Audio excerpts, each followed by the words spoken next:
Një lajm I mirë për mijëra emigrantë shqiptar në Itali. Marrëveshja dypalëshe për njohjen e pensioneve midis Shqipërisë dhe Italisë ka hyrë zyrtarisht në fuqi.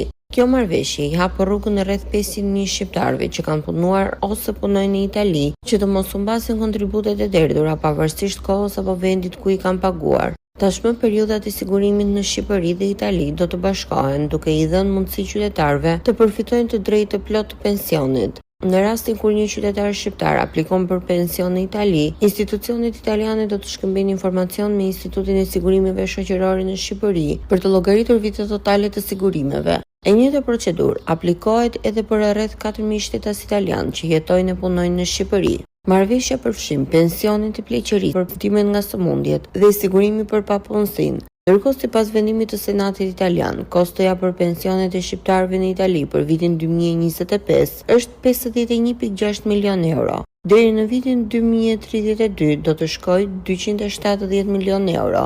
Në Itali duhet minimumi 20 vite pune për të marrë pension. Në Shqipëri duhen minimumi 15 vite. Me këtë marrëveshje, nëse një qytetar ka punuar pjesërisht në të dy vendet, vitet bashkohen, duke I hapur rrugën përfitimeve edhe atyre që ndryshe nuk do të plotësonin kushtet minimale.